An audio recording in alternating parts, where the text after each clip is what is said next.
வணக்கம். சிறகடிக்க ஆசை சீரியலில் இனி என்ன நடக்க போகுது அப்படின்னு தான் பார்க்க போகிறோம்.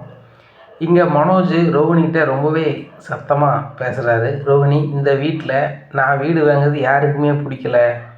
முன்னாடி இந்த முத்துக்கும் மீனாவுக்கும் மட்டும்தான் நான் சொந்தமாக வீடு வாங்குறது பிடிக்கலன்னு நினச்சேன். இப்போ பார்த்தியா, ரவிக்கும் ஸ்ருதிக்கும் பிடிக்கல. ஏன் எங்கள் அப்பாவுக்கும் எங்கள் அம்மாவுக்கும் கூட பிடிக்கல. நம்மளாம் இந்த வீடு வாங்க முடியாதுன்னு நினைக்கிறேன் ரோகிணி அப்படிங்கிறாங்க. மனோஜ், நீங்கள் ஏன் ரொம்ப மனம் தளர்ந்து போகிறீங்க? நீங்கள் அங்கிள்கிட்டையும் ஆன்ட்டின்னு தானே கேட்டீங்க, ஏன்னா அவங்க தரலன்னு சொல்லிட்டாங்க. அடுத்தாப்புல ஏதாவது வழி இருக்கான்னு பார்க்கலாம் அப்படிங்கிறாங்க. எங்கே ரோகிணி வழி இருக்குது? வேறு வழியே இல்லை. நம்மளுக்கு உதவி பண்ணுறவங்க வேறு யார் இருக்கா? உங்கள் அப்பா உள்ளே இருக்கார், அவரால் பண்ண முடியாது. உங்கள் மாமா பண்ணலாம், ஆனால் அவர் ஏதோ ஒரு சாக்கு போக்கு சொல்லி பணம் இல்லைன்னு சொல்கிறாரு.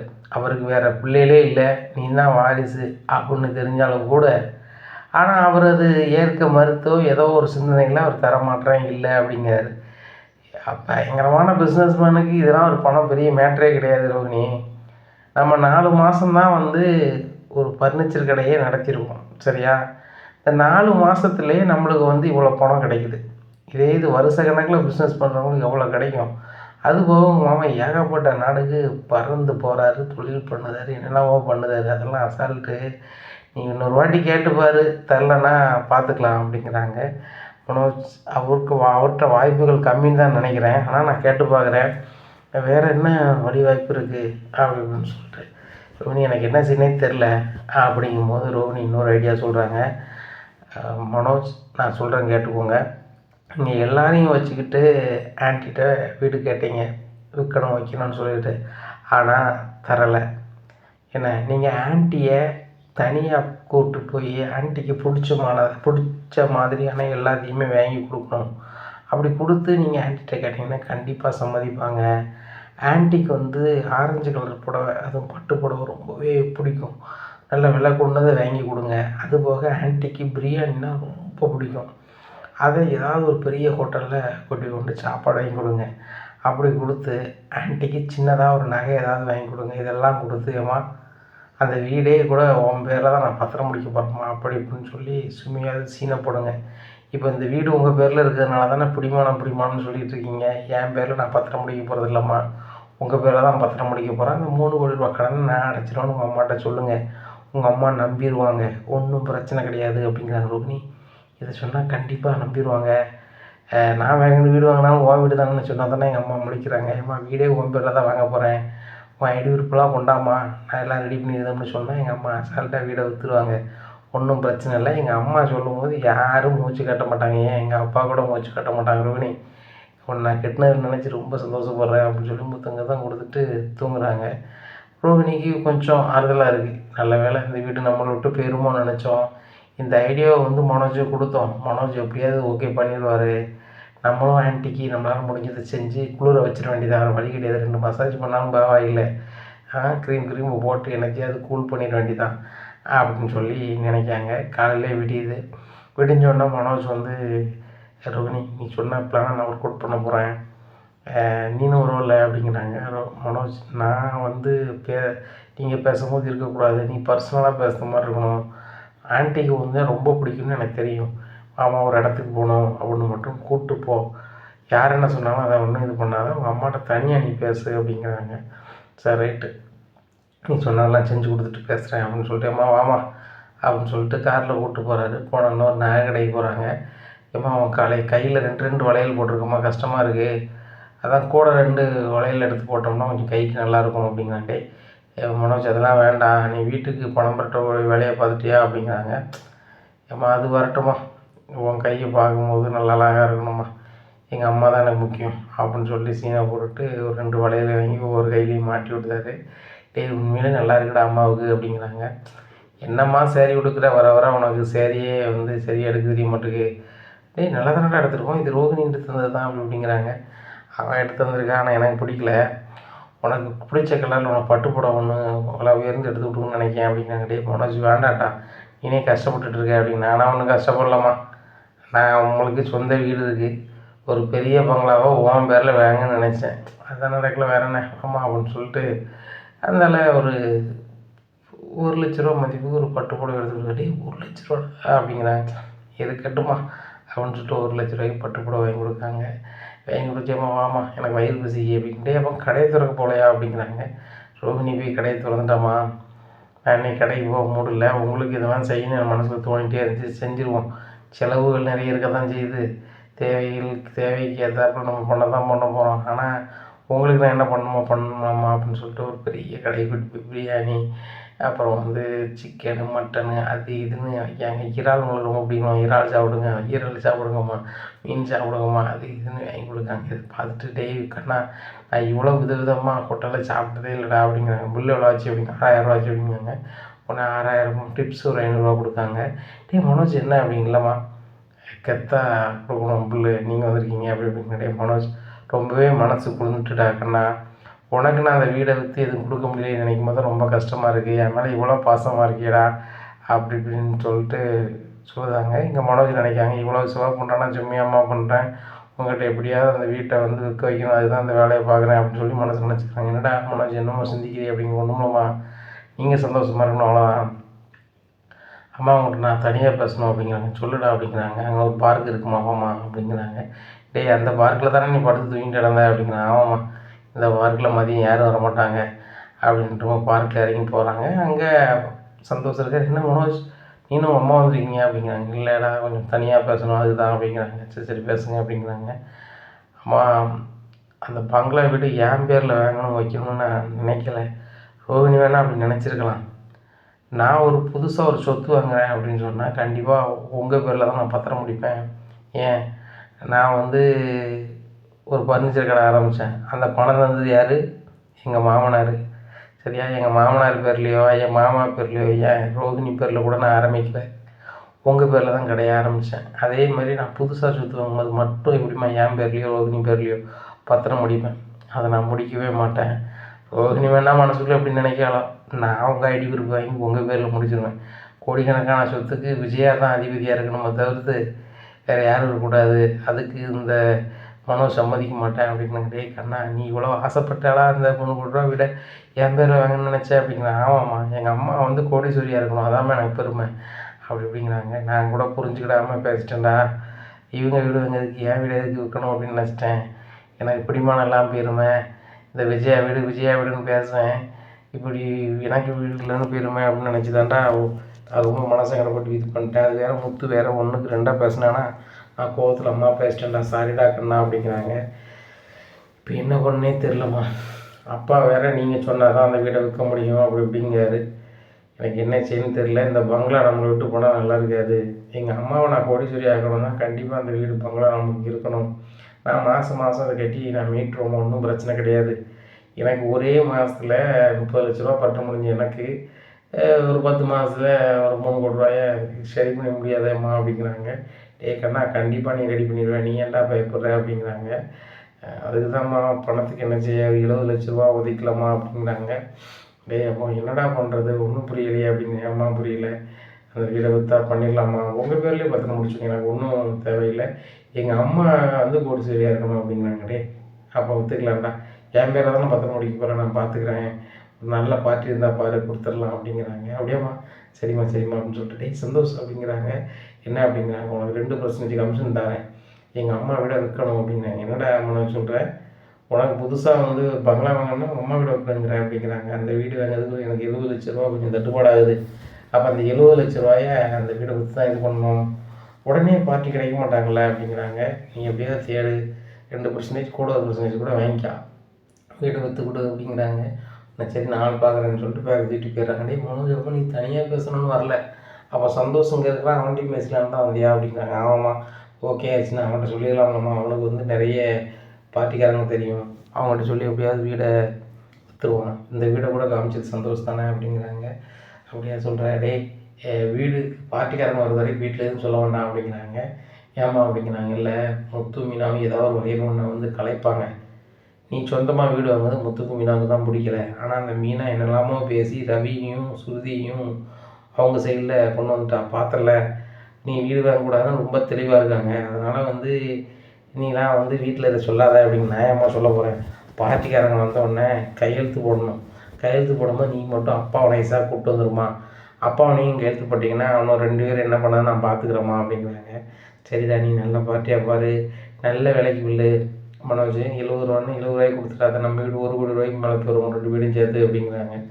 ஆமாம் அது நல்லது இருக்குது, ஒரு 30 லட்ச ரூபா அப்படி எக்ஸ்ட்ரா வந்தாலும் உங்கள் அக்கௌண்ட்லேயே நான் அதை போட்டு வச்சுருவோம்மா, இந்த வீடு உங்கள் பேரில் தான் இருக்கும், எங்கள் அம்மா கோடீஸ்வரி, எங்கள் அம்மா செலவு பண்ணது லட்சக்கணக்கில் போனால் எங்கள் அக்கௌண்ட்டில் இருக்கும், எனக்கு எங்கள் அம்மா கெத்தாக இருக்கணும் அப்படின்னு மறுபடியும் சீனா போடுறாரு. சரிடா ரொம்ப சந்தோஷமாக இருக்குது, வீட்டுக்கு போகண்டா அப்படின்னு சொல்லிட்டு கிளம்புறாங்க.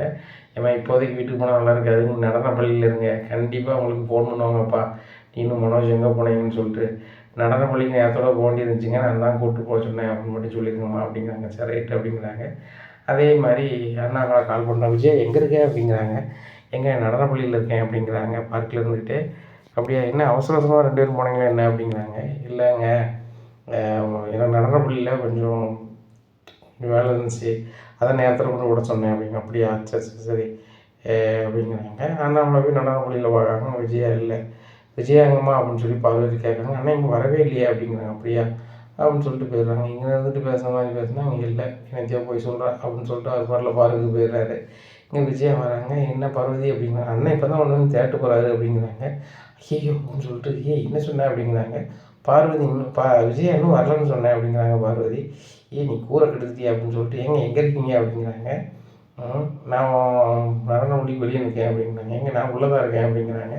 உள்ளே இருக்கியா இப்போ தான் பார்த்து வந்தேன் அப்படிங்கிறாங்க. நானும் உனக்கு உள்ளே தான் இருக்கேன் வாங்க அப்படின்னு சொல்லிட்டாங்க.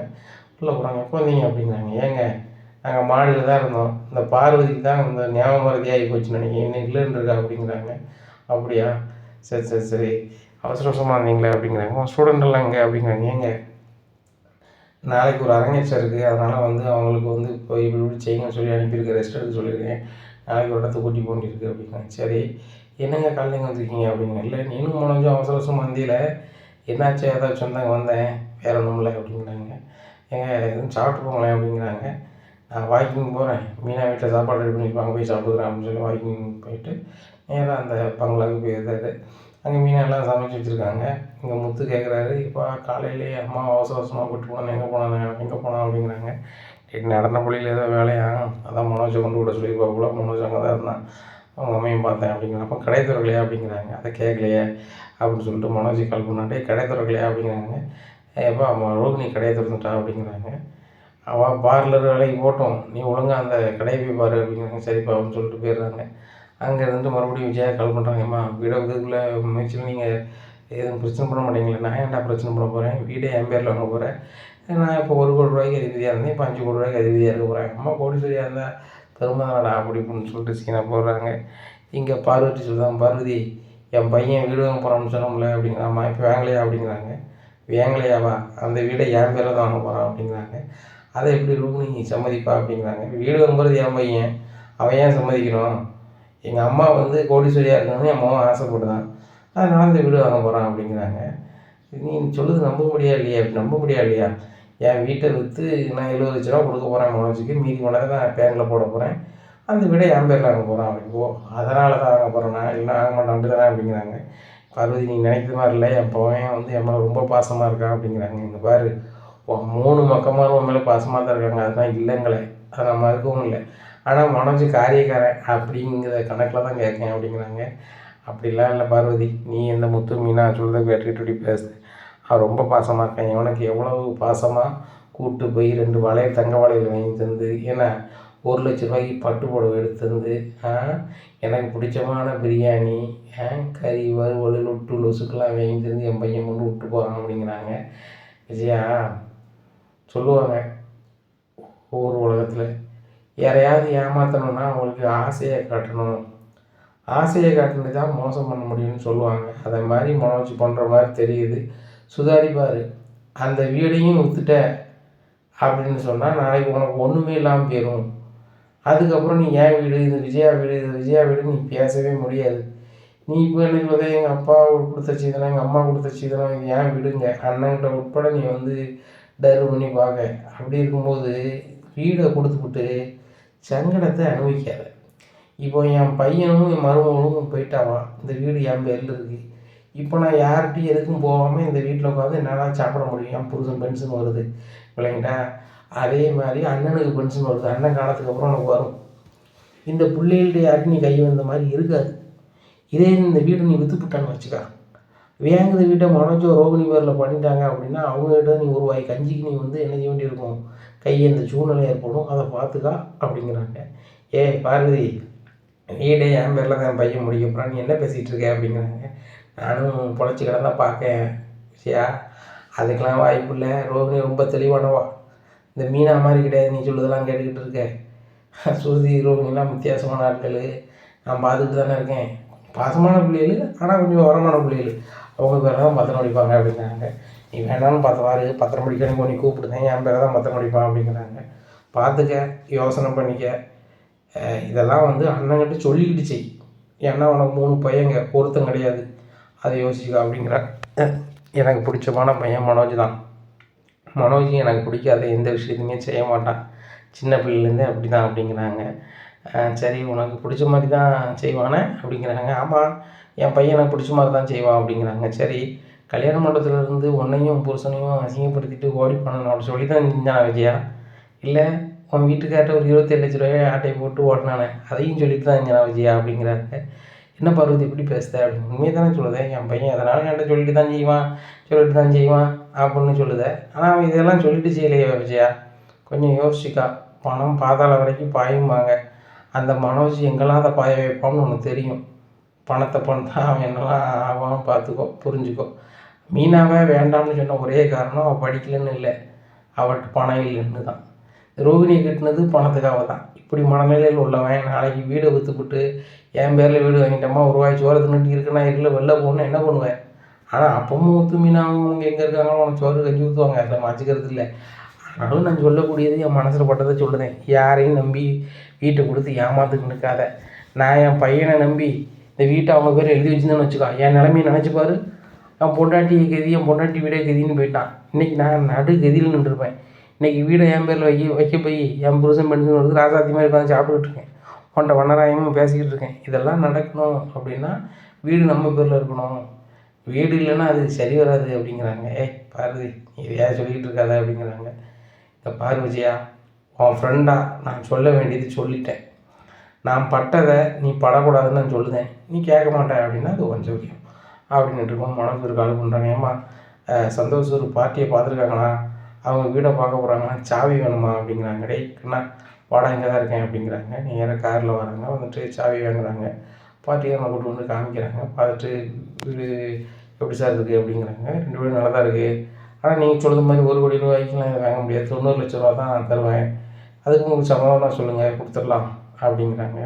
சார் கொஞ்சம் பார்த்து செய்யுங்க, பார்ட்டிக்காரர் வந்து ஒரு பங்களா வாங்க போகிறாரு, அது கொஞ்சம் பணம் கம்மியாக இருக்குது அப்படிங்கிறாங்க. சார் 20 லட்சம் தானே கம்மிக்கிறீங்க, நான் 90 தரமில்ல, உங்களுக்கு 20 ரூபா எக்ஸ்ட்ரா காணாதா அப்படிங்கிறாங்க. சார் எங்கள் அம்மா ஆசை பிடிச்சவங்க, கூட கொஞ்சம் பணம் கிடச்சுன்னா அந்த வீட்டை விற்றுருவாங்கன்னு விற்க மாட்டாங்க அப்படிங்கிறாங்க. தம்பிங்க பாரு, எனக்கு வந்து எந்த உரி இல்லாமல் தருதா இருந்தால் 90 ரூபாய்க்கு வாங்கிட்டுதேன், நீ 90 ரூபாய்க்கு ஓகேன்னு சொல்லு, இன்றைக்கி பத்திரத்தை முடிச்சிருவோம் அப்படிங்கிறாங்க. சரி சார் எங்கள் அம்மாட்ட கேட்டு சொல்லுங்கள் அப்படின்னு சொல்லிட்டு அவங்க அம்மா கால் பண்ணுறாங்க. அம்மா ஒரு வீடு ஒரு நாள் பார்க்க வந்தார், 90 லட்ச ரூபான்னா உடனே நான் பத்திரம் போட்டுருவேன் சுட்டு தந்துடுவேன்னு சொல்லுதாருமா, என்னம்மா செய்கிறது அப்படிங்கிறே. மனோஜ் அது 1 கோடி ரூபாய் பெறும்டா, ஏற்கனவே ஒரு ஆள் வந்து கேட்டு போனாங்கன்னா வீடு நான் கொடுக்குறது இல்லைன்னு தானே நான் சொல்லி அனுப்பினேன், 1 கோடி ரூபா பெறும்டா, அந்த வீடு நம்ம எப்படிடா கொடுக்க முடியும், அவர் கேட்டு போயுமே 1 வருஷம் இருக்குமாடா, 1 வருஷம்னா அப்போ கண்டிப்பாக நம்மளுக்கு வந்து ஒரு 10 லட்சம் கூடியிருக்காது, அப்படிலாம் கொடுக்க வேண்டாம் மனோஜ், வேறு ஆள் பாரு அப்படிங்கிறாங்க. சரிம்மா அப்படின்னு சொல்லிட்டு ஃபோன் வச்சுருக்காங்க. என்ன சொல்கிறாங்க அவங்க அம்மா அப்படிங்கிறாங்க. 1 கோடி ரூபா குறைஞ்சி கொடுக்கணும்னு சொல்கிறாங்க அப்படிங்கிற. தம்பி 1 கோடினா வாய்ப்பு இல்லை, கிளம்புறேன்னு சொல்லிட்டு அவர் அவசர அவசரமாக போயிடுறாங்க. அப்போ சந்தோஷம் சொல்கிறாங்க, மனோஜுங்க பாரு, நம்ம அவசரத்துக்கு வைக்கும்போது நம்ம சொல்லுற ரேட்டு கிடைக்காது, உனக்கு வந்து அந்த 70 லட்ச ரூபா முக்கியம், சரிதானா, நீ வந்து டவார்னு உங்கள் அம்மாட்ட எதையாவது பேசி விற்க வைக்க பாரு, இல்லைன்னா நடக்காது, நான் இன்னொரு பார்ட்டியை கூப்பிட்றேன் அப்படின்னு மனோஜ் பார்த்துக்கோ அப்படிங்கிறாங்க. சந்தோஷம் உனக்கு கமிஷன் கிடைக்குங்கிறதா பண்ண மாட்டேன் அப்படிங்கிறாங்க. பாரு, கமிஷன் எனக்கு வேணும் தான், தொழில் தான், ஆனால் நீ எனக்கு நண்பன், உன்னை அந்தளவுக்கு நினைக்க முடியாது, ஆக்க முடியாது, நான் பார்த்துக்கிறேன், இன்னொரு பார்ட்டி அப்படியே அணைச்சி கூட்டி வருவேன், அவனுக்கு 90 தான் கேட்டாங்கன்னா ஓகே பண்ண பாரு, வேறு வழி கிடையாது, இல்லை 90க்கு ஓகே நான் சொல்லி இவரை அணைச்சி நான் முடிச்சு விட்ருதேன் அப்படிங்கிறாங்க. அப்படியே சொல்கிறேன் அப்படின்ட்டு கொஞ்சம் ஏற்றி பாறேன், கொஞ்சம் பணம் கிடச்சின்னா எங்கள் அம்மாட்ட எவ்வளோ தான் கிடச்சின்னு சொல்லி நானும் கொஞ்சம் பணத்தை எடுத்துக்குவேன், செலவுக்கு வெட்டிக்கிடுவோம்ல அப்படிங்கிறாங்க. உங்கள் அம்மாக்கிட்டையும் பணத்தை ஆட்டை போட தான் பாக்கியா அப்படிங்கிறாங்க. அம்மாவா யாரோ, அதை வச்சு பணம் கிடச்சின்னா நான் வந்தேனே அப்படிங்கிறாரு மனோஜ் சந்தோஷத்தை. சரியான பிறகு தான் நீ அப்படின்னு சொல்லிட்டு சரிப்பா நான் கிளம்புறேன் அப்படின்னு சொல்லிட்டு போகிறாரு. ஏன்னா விஜயாட்ட போய் சொல்கிறாங்கம்மா 90 லட்ச ரூபான்னா பத்திரம் முடிச்சுருக்காங்கிறாங்க உடனே அப்படிங்கிறாங்க. அதெல்லாம் சரியாக வராது, 1,00,00,000 மேலே வீடு யார் கேட்டாலும் சொல்லி கொடுத்துடலாம் அப்படிங்கிறாங்க. அப்போ சந்தோஷ் மறுபடியும் கிளம்புற இன்னொரு பார்ட்டி வராரு அப்படின்னு சொல்லிட்டு அவரை கூப்பிட்டு கொண்டு காமிக்காங்க. அவர் வந்து இதை பார்த்துட்டு இது 80 லட்ச ரூபா தம்பி இப்போ வந்து 2 வீடும் 40 லட்ச ரூபா வரும், 2 வீட்டையும் எடுத்துக்கிட்டேன், இப்போ நான் பணம் தரேன் 10 நிமிஷத்தில் அப்படிங்கிறாங்க. நீங்கள் பத்திரம் போட்டு கூட ஒரு வாரம் கழிச்சு கொடுங்க அப்படிங்கிறாங்க. இதை கேட்ட மனோஜ் அம்மா 80 லட்ச ரூபா உடனே கையில் தராங்கன்னா பத்திரம் மட்டும் நம்ம ஒரு வாரம் கழிச்சு போட்டு கொடுத்தா போதும்னு சொல்கிறாங்க, எங்கே ரூபா அப்படிங்கிறாங்க. 90 லட்ச ரூபாய்க்கு நான் கொடுக்க மாட்டாங்க, 80 லட்ச ரூபாய் நீ வந்து வாங்கிக்கொண்டு சொல்லிக்கிட்டு இருக்கேன், போடா 1,00,00,000 ரூபாய் கொடுத்தா நான் கையெழுத்து போடுறேன், இல்லை கையெழுத்து போட மாட்டேன்டா அப்படிங்கிறாங்க. சரிம்மா அப்படின்னு சொல்லிட்டு சந்தோஷம் சரி வராது, வேற ஒரு பார்ட்டி ஒரு 1,00,00,000 ரூபாய்க்கு ரெடி பண்ணு அப்படிங்கிறாங்க. மனோஜுங்க பாரு உங்கள் வீடு வந்து 2மே பெயிண்டிங் இல்லாமல் இருக்குது சரியா, என்ன இது நல்ல பெயிண்டிங் ஒரு 2 லட்ச ரூபா 3 லட்ச ரூபா செலவு பண்ணி நீங்கள் பெயிண்டிங் அடிச்சிங்கன்னா 1,00,00,000 ரூபாய் தாண்டி விற்கலாம், இப்படி பெயிண்ட் அடிக்காமல் நடக்கவே நடக்காது அப்படிங்கிறாங்க. அப்போ நான் வேணால் பெயிண்ட் அடிச்சிடுறேன் அப்படிங்கிறாங்க. அதுக்குள்ளே வேலையை பாரு அப்படிங்கிறாங்க. உடனே பெயிண்ட் அடிக்கிறவங்க ஏற்பாடு பண்ணி பணத்தை கொண்டு கொடுக்காரு. அவங்க எல்லாம் பெயிண்ட் அடிக்க போயிருந்தாங்க. 2 நாள் 3 நாள் ஆகும் சார் அப்படிங்கிற 3 நாள் பெயிண்ட் அடிக்கிறாங்க. வீடு ரத்தம் மாதிரி ஆயிடுது. உடனே சந்தோஷ் கால் பண்ணுறாரு, சந்தோஷம் வீடு வந்து பாரு அப்படிங்கிறாங்க. வீட்டை பார்த்து சந்தோஷம் யாருன்றாரு, இது உங்கள் வீடு தானே, பெயிண்டிங்லாம் பக்காவாக இருக்குது அப்படிங்கிறாங்க. எங்கள் பாரு இப்போ ஒரு ரூபாய்க்கு விற்றுக்கலாம்ல, அசால்ட்டாக வைக்கலாம் அப்படிங்கிறாங்க. 2-3 பார்ட்டியை பார்க்குறாங்க. ஒரு பார்ட்டி என்ன செய்தாங்க, நான் ஒரு ரூபாய்க்கு வாங்கிட்டுதேன், ஆனால் எனக்கு வந்து ஒரு 2 மாதம் டைம் வேணும் ஒரு நாள் அப்படிங்கிறாரு. 2 மாதம் டைம்லாம் கொடுக்க முடியாது சார், எனக்கு பணம் அவசரம் அப்படிங்கிறாங்க. இன்னொரு ஆள் வராங்க, அவர் எனக்கு 1 மாதம் டைம் வேணும் அப்படிங்கிறாங்க. அதுக்கு வாய்ப்பே இல்லை அப்படின்னு சொல்லி இப்படியே போயிட்டுருக்கு. இந்த சூழ்நிலையில் ரோகிணியோட பார்லர் ஓனர் வந்து கால் பண்ணுறாங்க. ரோகிணி கணக்கு வழக்கெல்லாம் கொண்டு வீட்டுக்கு வாங்க அப்படிங்கிறாங்க. என்ன மேடம் எப்போவும் இங்கே தானே வந்து வாங்குவீங்க, வீட்டுக்கு வர சொல்கிறீங்க அப்படிங்கிறாங்க. இல்லைம்மா வீட்டுக்கு வா அப்படிங்கிறாங்க. வீட்டுக்கு போகிறாங்க. மேடம் வணக்கம் அப்படிங்கிறாங்க. வணக்கம்மா, எதுக்கு நீ வீட்டுக்கு வர சொன்னீங்க மேடம் அப்படிங்கிறாங்க. இங்கே பாரும்மா, தினம் கலெக்ஷன் பணத்தை வந்து என்கிட்ட கொண்டு கொடுப்பேன், நான் பார்லர்லேருந்து வாங்கிப்பேன், நான் இன்னும் ஒரு 4-5 நாளைக்கு வந்து நான் இங்கே இருக்க மாட்டேன், ஒன்றது வாங்கியே முடியாது, நீ வந்து வீட்டில் தான் கொண்டு கொடுக்குற மாதிரி இருக்கும், எங்கள் அம்மா தான் இருப்பாங்க, எங்கள் அம்மாட்ட கொடுத்துட்டு மட்டும் போயிரு, எங்கள் அம்மா பீரோவில் வச்சுப்பாங்க அப்படிங்கிறாங்க. உடனே சரி மேடம் அப்படிங்கிறாங்க. இங்கே நேராக அவங்க அம்மாட்ட சாவி வாங்கிறாங்க. இந்த அம்மாட்ட பணத்தை வாங்கி ரோஹிணிட்ட பணத்தை வாங்கி அம்மா வாங்கி அந்த பீரோவில் கொண்டு வைக்காங்க. மறுபடியும் பீரோல் சாவியை கொண்டு அவங்க அம்மாட்டே கொடுக்காங்க. அம்மாவுக்கு நிறைய வயசு இருக்கும். அப்போ அவங்க மறைச்சி வச்சு ஒன்று சாப்பிட்டுட்டே இருக்காங்க. டவார்னு அவங்க மகா பார்த்துறாங்க, என்னம்மா செஞ்சிட்ருக்க அப்படிங்கிறாங்க. இல்லடி மிச்சர் சாப்பிடணும் போல இருந்துச்சு அப்படிங்கிறேன். அம்மா அங்கே பாரு, உனக்கு ப்ரெஷர் அதிகம் இருக்குது, மிச்சரில் உப்பு அதிகமாக இருந்துச்சுன்னா திடீர்னு கிறங்கி விழுந்துருது, இதை நான் உனக்கு 2-3 வாட்டி சொல்லிட்டேன், மிச்சர்னால் விரும்பி தின்னுக்கிட்டே இப்படியே கிடக்க, இது சரி வராது, இப்போ பாரு அப்படிங்கும் போது டபார்னு கிறங்கிடுதாங்க. ஏம்மா அப்படிங்கிறாங்க. ரோஹிணி தண்ணி எட்டு அப்படிங்கிற தண்ணி எட்டு வராங்க. அப்புறம் டாக்டர் ஃபோன் அடிக்காங்க, அவங்க வராங்க. நான் தான் சொல்லியிருக்க முடியாது, உங்களுக்கு ப்ரெஷர் ரொம்ப ஓவராக இருக்குது, உப்பு பொருள் சாப்பிடக்கூடாதுன்னா கேட்கிங்களா வைக்கிங்களாங்கிறாங்க. எங்கள் அம்மா ஆசைப்பட்டு சாப்பிட்றாங்க, சின்ன வயசுல எங்கள் அம்மா மிச்சர் பிரியர், இப்போவுமே அதே செய்கிறாங்க அப்படிங்கிறாங்க. பாருங்கள் இதெல்லாம் செய்யக்கூடாது இப்படான்னு சொல்கிறாங்க. சரிம்மா நான் செய்யலை அப்படிங்கிறேன். அம்மா அங்கே பாரு, நான் வேறு ஒரு பாம்பேக்கு ஒரு கல்யாணத்துக்கு போகிறேன், 4 நாளைக்கு அங்கே இருந்தால் வருவேன், 4 நாளைக்கு நம்ம பார்லர் உள்ளவங்க நிர்வாகிகள் எல்லாமே வந்து ஒன்று பணம் கொடுக்க வருவாங்க, நீ வாங்கி பீரோலில் வச்சிரு சரியா, அது போக நம்ம ஒரு இடம் வாங்குறதுக்கு நான் ஒரு 70 லட்ச ரூபாய் உள்ளே வச்சுருக்கேன், அதுவும் பத்திரமா பார்த்துக்க, நீ நார்மலாக தான் பார்க்க முடியும் பார்த்துக்க அப்படின்னு சொல்லிட்டு இது பண்ணுறாங்க. அப்போ ரோஹிணி ஃபுல்லாக கேட்குறாங்க, 70 லட்ச ரூபா உள்ள வச்சுருக்கியா, ஐயோ அப்படின்னு சொல்லிட்டு இந்த மேடத்தை எப்படியா கேட்போமா அப்படின்னு சொல்லிட்டு மேடம் ஒரு கொஞ்சம் தனியாக பேசணும் அப்படிங்கிறாங்க. என்ன ரோஹிணி சொல்லுங்கள் அப்படிங்கிறாங்க. மேடம் நாங்கள் ஒரு பீச் ஹவுஸ் ஒன்று வாங்கலான் இருக்கோம் அப்படிங்கிறாங்க. ரோஹிணி வெரி குட், உங்கள் வீட்டுக்காரர் கொஞ்சம் நாளைக்கு மட்டும் தான் தொழில் பண்ண ஆரம்பித்தார் அப்படின்னேன், அதுக்குள்ளே நல்லா டெவலப் ஆகிட்டீங்க, வாழ்த்துக்கள் அப்படிங்கிறாங்க. ஆமாம் மேடம் ரொம்ப நன்றி மேடம், ஆனால் ஒரு சின்ன உதவி பண்ணணும் நீங்கள் மேடம் அப்படிங்கிறாங்க. என்ன பண்ணணுமா சொல்லுமா அப்படிங்கிறாங்க. இல்லை மேடம் நாங்கள் 5 கோடி ரூபா உள்ள வீடை 3 கோடி ரூபா எங்கள் தர தயாராக இருக்குங்க அப்படிங்கிறாங்க. பரவாயில்லையே, இந்த சிட்டிக்குள்ளே 5 கோடி ரூபா வீட்டை வந்து 3 கோடி ரூபாய்க்கு தராங்க மேடம், சிட்டியோட கொஞ்சம் தள்ளி இருக்கும், ஆனால் சூப்பராக இருக்கும் மேடம் வீடு அப்படிங்கிறாங்க. சரி அதுக்கு நான் என்ன பண்ணணும் அப்படிங்கிறாங்க. மேடம் எனக்கு 70 லட்ச ரூபா குறைய இருக்குது, ஒரு 70 லட்ச ரூபா வேணும் அப்படிங்கிறாங்க.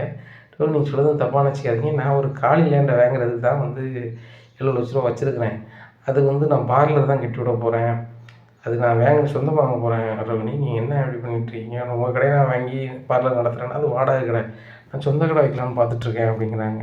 இல்லை மேடம் நீங்கள் சந்தேகம்னா நான் கரெக்டாக ஒரு 3 மாதத்தில் திருப்பி தந்துடுவோம் அப்படிங்கிறாங்க. எப்போ ரோஹிணி தப்பாக நினச்சிக்காதீங்க, அதுக்கு வாய்ப்பு இல்லை, ஏன்னா நான் ஒரு பார்லர் வைக்கணும் அப்படிங்கிறது வந்து ஒரு கணக்கு பண்ணி வச்சுருக்கேன் ஒரு மெயின் இடத்துல. அந்த இடத்த வாங்குறேன், சரி வராது ரோகிணி, தப்பாக நினச்சிக்க நீங்கள் போய்ட்டு வாங்க அப்படின்னு சொல்லிட்டு அனுப்பிடுறாங்க.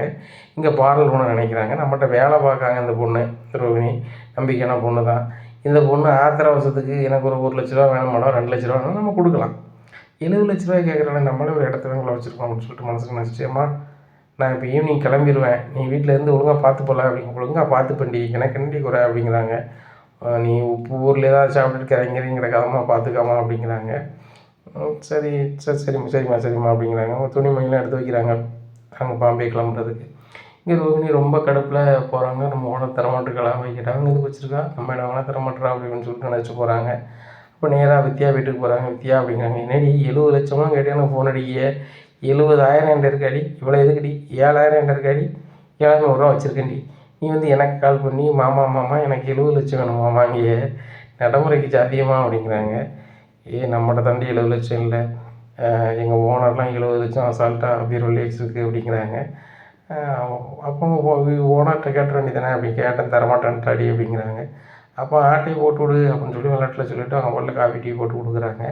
அப்போ தான் ரோஹிணி நினைக்காங்க, வித்தியா சொன்ன மாதிரி இந்த ஆட்டையை போட்டுற வேண்டியதான், எப்படி போடுறது, பீரோ சாவி அவங்க அம்மாட்டெலாம் இருக்குது அப்படின்னு சொல்லிட்டு ரொம்ப யோசிக்கிறாங்க. அப்போ தான் அவங்க ஒரு யோசனை வருது, நாளைக்கு நம்ம பார்லர் கணக்கை கொடுக்கறதுக்கு போகும்போது அந்த மேடம் இருக்க மாட்டாங்க, அவங்க அம்மா மட்டும்தான் இருப்பாங்க. அவங்க மிக்சர் சாப்பிட்டாலே ஆட்டோமேட்டிக்காக கிறங்கி விழுந்துருதாங்க, ப்ரெஷர் ஏறிடுது. நம்ம மிக்சரில் உப்பை நிறைய கலந்து கொண்டு கொடுப்போம், அந்த மிக்சர் சூப்பராக இருக்கும், நான் மேடத்தை சொல்ல மாட்டேன், நீங்கள் சாப்பிடுங்கன்னு நான் கொடுக்குறேன், அவங்கள பார்க்க பாவமாக இருக்குன்னு கொடுத்துட வேண்டியதான் அப்படின்னு சொல்லி மனசு நினச்சிட்டு சொல்லாமல் முடியாமல் கிளம்பி போயிடறாங்க. இவன் என்ன வந்தால் அழகாங்களே அப்படின்னு சொல்லிட்டு, நீ எங்கே இருக்க அப்படிங்கிறாங்க.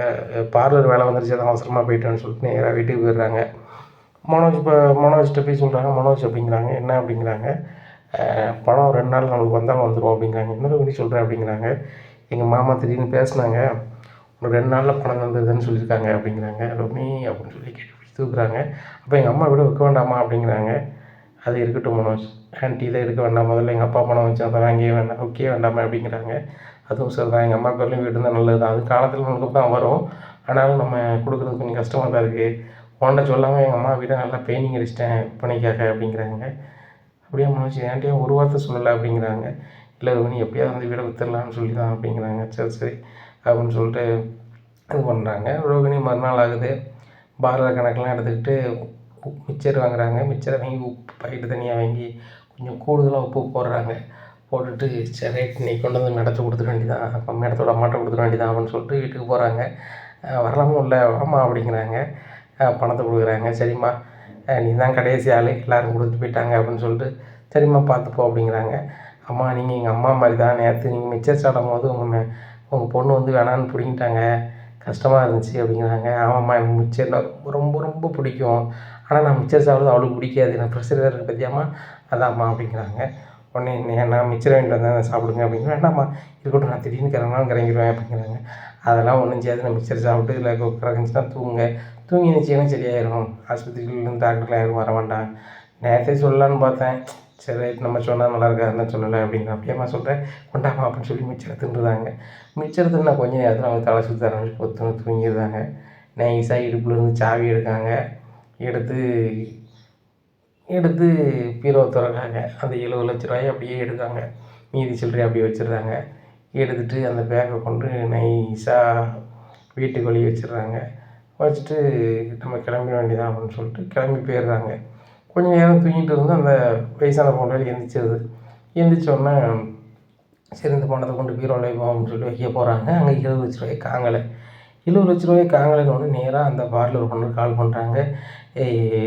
ரோகிணின்னு ஒரு பொண்ணு வந்துச்சு, பணம் கொடுத்தா, நான் வாங்கி வச்சேன், உடனே சொல்லுதுன்னு தப்பாக நினச்சிக்கிடாமா, மிக்சரு உங்களுக்கு பிடிக்கும்ல, நேற்று உங்கள் அம்மா நீங்கள் சாப்பிட்டுட்டு இருக்கும்போது உங்கள் பொண்ணு பிடிங்கிட்டாங்க, அதை பார்க்க கஷ்டமாக இருந்துச்சு, இந்த மிக்சரை சாப்பிடுங்கன்னு சொல்லி கொடுத்தா உப்பு நிறையா இருக்கும் போல், திடீர்னு அம்மா கிறங்கிட்டேன், ரோகிணியும் போயிட்டா, வீட்டுக்கு சொல்லாமல் போயிட்டா, அவளில் போயிட்டா, இப்போ நான் பீரோ போய் திறந்து பார்க்க பணம் இல்லைம்மா அப்படி, என்னம்மா சொல்லிகிட்டு இருக்கேன், ரோகிணி வந்தால் பணத்துக்காகன்னு சொல்லிகிட்டு இருக்கேன், நீ இருமா நான் வரேன் அப்படிங்கிறாங்க. எப்படி உடனே வருவேன், இப்போ பாம்பேக்கு நீ போயிருப்பல அப்படிங்கிறாங்க. அங்கே தான் இருக்கம்மா, நான் உடனே கிளம்பி வரேன் அப்படின்னு சொல்லி ஒரு பிள்ளைகிட்ட பிடிச்சி கிளம்பி வந்துடுறாங்க. வந்துட்டு நேராக போலீஸ் ஸ்டேஷன் போகிறாங்க. சார் இங்கே பாருங்கள், என் வீட்டில் பணம் 70,00,000 காணலை, அந்த வீட்டுக்கு கடைசியாக வந்துட்டு போனது ரோகிணி தான், அந்த பொண்ணு என்கிட்ட தான் வேலை பார்க்க. நானாக கேட்டால் அது ரொம்ப கலைவா, நீங்கள் என்ன ஏதுன்னு கேட்டு விசாரிங்க அப்படிங்கிறாங்க.